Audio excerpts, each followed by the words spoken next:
بسم اللہ الرحمن الرحیم۔ فرعون کون ہے؟ فرعون صرف ایک شخص کا نام نہیں ہے۔ مصر کا جو بھی بادشاہ ہوتا تھا اس کا لقب فرعون ہوتا تھا۔ تقریباً 18 یا 19 فرعون آئے، جو بھی بادشاہ ہوتا تھا اس کا لقب تھا۔ یہ فرعون اکثر لوگ اس کو نام سمجھتے تھے۔ اب جو موسیٰ علیہ السلام کے زمانے کا فرعون تھا وہ بڑا جری تھا، اسے طاقت پر غرور بھی تھا، گھمنڈ بھی تھا۔ ایسا ہے کہ تقریباً 100 سال تک تو کبھی اس کو سردی بخار بھی نہیں آئے، بیمار کبھی نہیں ہوا۔ تو آدمی کو جب کوئی تکلیف نہ آئے تو وہ غرور میں بڑھ جاتا ہے اور اسے ایسا لگنے لگتا ہے کہ میں سب سے زیادہ پاورفل آدمی ہوں، دنیا کا مجھے کچھ ہو ہی نہیں سکتا۔ تو یہی فرعون ہے جس نے اپنے زمانے میں یہ اعلان کیا تھا کہ لوگوں میں تمہارا رب ہوں، تمہارا بڑا رب میں ہوں، میری عبادت کرو۔ بات تو چل رہی تھی اور لوگوں کو اپنی خدمت پر مامور کرنے کی بات ہے، اپنی عبادت پر مامور کرتا تھا۔ ہزاروں لوگ اس کو سجدہ بھی کرتے تھے۔ ایک دن ایسا ہوا کہ فرعون نے خواب دیکھا، آسمان سے ایک تارا ٹوٹ کر اس کی گود میں گرا یا اس کے محل پہ گرا اور پھر آگ لگ گئی اس کے محل۔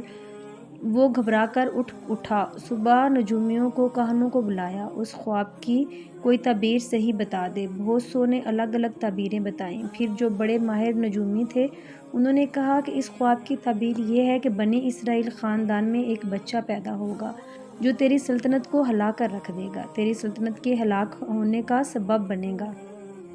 خواب کی تعبیر سننے کے بعد یہ فرمان جاری کر دیا اس نے کہ بنی اسرائیل میں آج کے بعد جو بھی لڑکا پیدا ہوگا اسے مار دیا جائے گا، کیونکہ وہ بچہ کہیں سلطنت کو ہلاک کرنے والا پیدا نہ ہو جائے۔ تو یہ اعلان کے بعد بنی اسرائیل خاندان میں جو بھی لڑکا پیدا ہوتا اسے مار دیا جاتا، بیٹوں کو ذبح کر دیا جاتا اور لڑکیوں کو زندہ چھوڑ دیا جاتا۔ 1 سال کے اندر انہوں نے 12,000 بچوں کو ذبح کیا، پیدا ہوتے ہی قتل کر دیتے تھے۔ لڑکے کو زندہ رہنے کا حق نہیں تھا، صرف ڈر تھا۔ یہ وہ زمانہ ہے جب موسیٰ علیہ السلام کی ابھی ولادت نہیں ہوئی تھی۔ ولادت سے پہلے اتنے بچے مارے گئے۔ پھر اس کے درباریوں نے اسے گزارش کی کہ اگر ایسے سب مار دیا جائے تو آپ کی خدمت کے لیے بچے کہاں سے ملیں گے؟ جوان کون ہوگا؟ تو 1 سال چھوڑا جاتا اور 1 سال مارا جاتا۔ اتفاق ایسا کہ جس سال مارا جانے والا تھا اسی سال موسیٰ علیہ السلام کی پیدائش، ان کی ماں حاملہ ہونے کا وقت جب قریب آیا تو اللہ تبارک و تعالیٰ نے جسے چاہے جہاں بچائے، جس انداز میں چاہے وہ اللہ تعالیٰ حفاظت فرماتا ہے۔ تو موسیٰ علیہ السلام کی ماں کے دل میں اللہ نے بات القاء کی کہ تہ خانے میں چلی جائیں۔ وہ تہ خانے میں گئی، بچے کی ولادت ہوئی، لڑکا پیدا ہوا۔ اب وہ گھبرا گئی کہ یہ سال مارے جانے والا ہے اور وہ بنی اسرائیل خاندان سے تھی کہ میرا بچہ مارا جائے گا، قتل کر دیا جائے گا۔ تو اللہ تبارک و تعالیٰ نے ان کے دل میں یہ بات القاء کی کہ ایک صندوق لے لو لکڑی کا اور اس میں اس بچے کو ڈال کر دریا میں بہا دو۔ بھلا کوئی ماں کیسے بہائے؟ لیکن اللہ تعالیٰ فرماتا ہے ہم ان کے دل کو مضبوط کر دیا تھا۔ جب اللہ تعالیٰ کسی کے دل کو مضبوط کرتا ہے تو بڑے بڑے کام کر جاتا ہے۔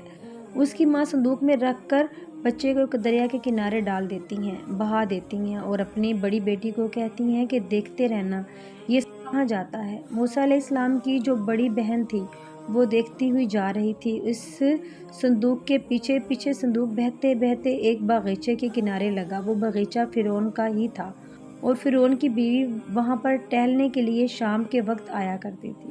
جب وہ اپنی کنیزوں کے ساتھ وہاں آئی تفریح کے لیے تو ایک صندوق کو اپنے باغیچے کے کنارے لگا ہوا دیکھا، اٹھانے کے لیے کہا، اٹھایا گیا تو نہایت ہی خوبصورت بچہ۔ اللہ تعالیٰ نبیوں کو خوبصورتی ہی دیتا ہے۔ فرعون کے گھر میں کوئی بچہ نہیں تھا، اولاد نہیں تھی، تو فرعون کی بیوی نے اٹھا لیا اور کہا کہ جاؤ، یہ بہت خوبصورت بچہ ہے، حسین بچہ ہے، اور اپنے محل لے آئی۔ فرعون نے کہا کہ آج سمندر میں دریا میں بہتا ہوا ایک بچہ کنارے پر لگا ہے، میں نے اس کو اٹھا لیا ہے۔ فرعون نے کہا کہیں یہ بچہ تو وہی تو نہیں جو میری سلطنت کو ہلاک کرنے کا سبب بنے گا؟ بیوی نے کہا ایسا کیسے؟ وہ تو بنی اسرائیل خاندان میں پیدا ہوگا، یہ تو کسی دریا سے بہتا ہوا آیا ہے، پتہ نہیں کون سے ملک سے آیا ہے، کہاں سے آیا ہے۔